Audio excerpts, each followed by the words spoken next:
Hey homestead peeps, so today I have 5 ways for you to start homesteading now.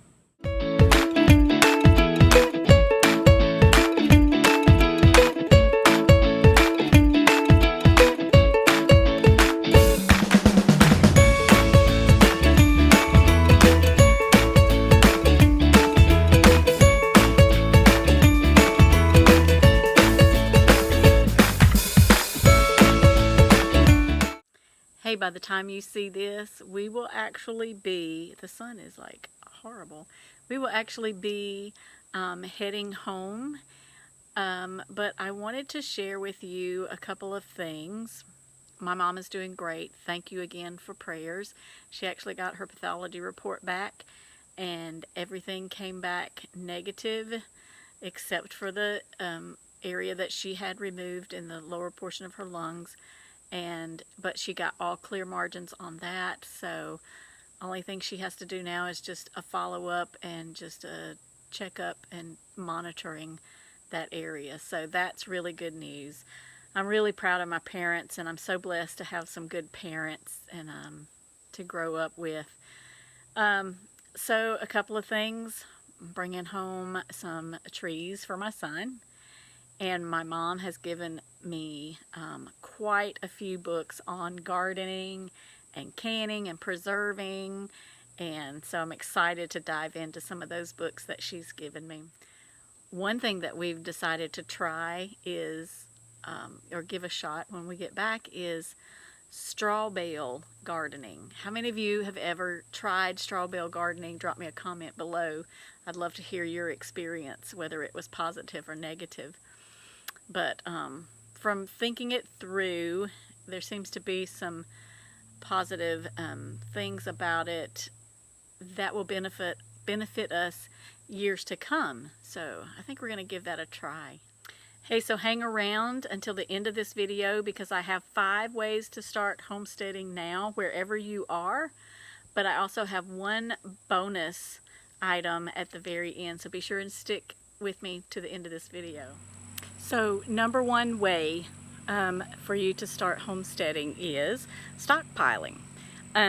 It's important for frugal living whether you're homesteading or not, actually, and it enables you to benefit from some great deals because you benefit when you buy them, but as you use them you're also continuing to benefit from those deals. So when you get great deals, think about your stockpiling. Also, don't stockpile just for the sake of stockpiling.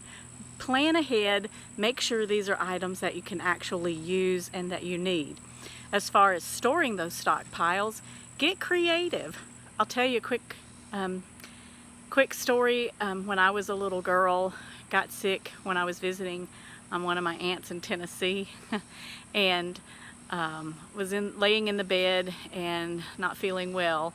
And before I knew it, Aunt Lucy came in and was sliding boxes out from under the bed that I was staying in, and she had stored all kinds of canned goods under the bed. So under the bed is a good place to store some of your stockpile.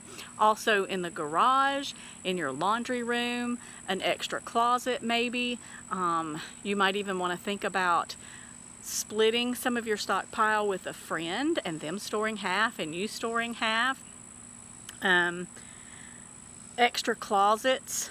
But get creative and think about all the different ways that you can possibly store things for stockpiling.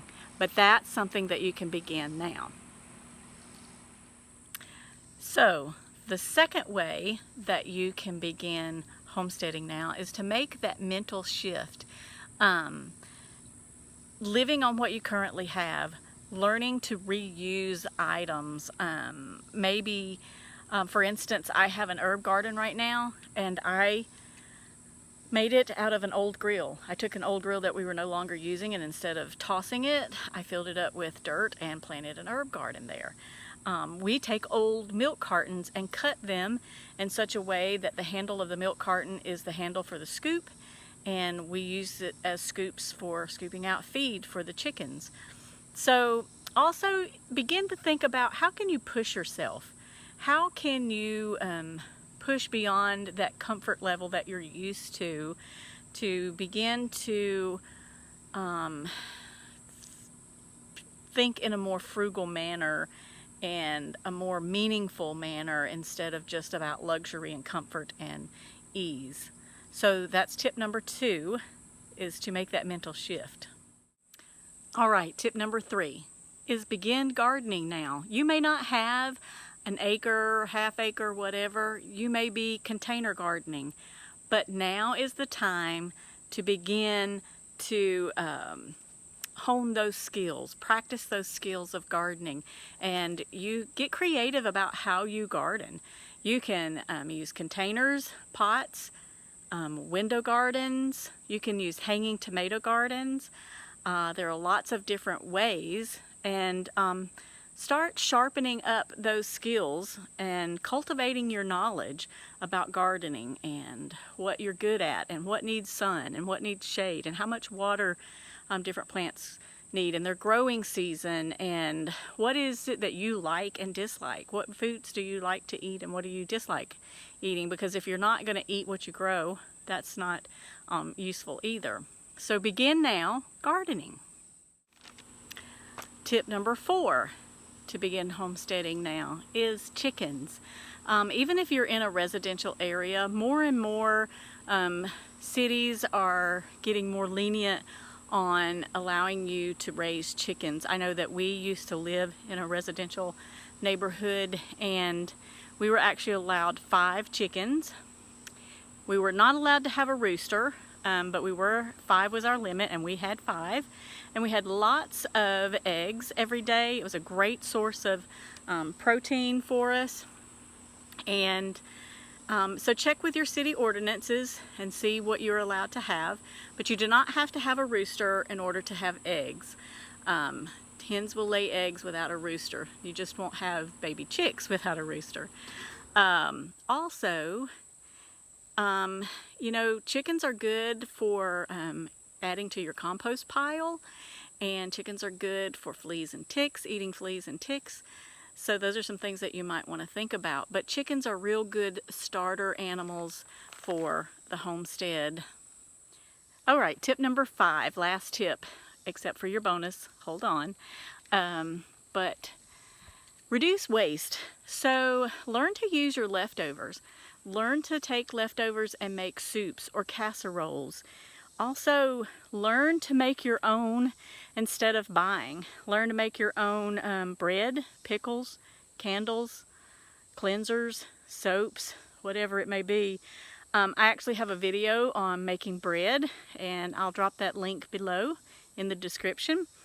But make what you can instead of buying it. Okay, so here's your bonus. So educate yourself. Do whatever you can to learn to forage.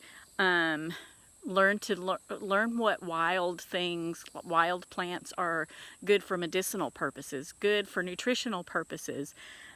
Practice skills like baking and soap making and canning and hunting and fishing and those kinds of things. Watch videos just like these and read all the books you can. Share your knowledge with other friends and let them share with you what they've learned. Also, create or join a community of friends where you can meet together and learn with each other. Also, so just don't wait. Don't wait until you get that large homestead to start learning now. Learn now so you can do. Hey guys, thanks for watching this video. Hey, comment down below what your favorite tip for homesteading now is. Also, be sure to like and subscribe and hit that notification bell so you know when a new video comes out. We would love to hear from you. We look forward to seeing you again soon. You guys have a great day. Remember, do your best and let God do the rest. Bye-bye.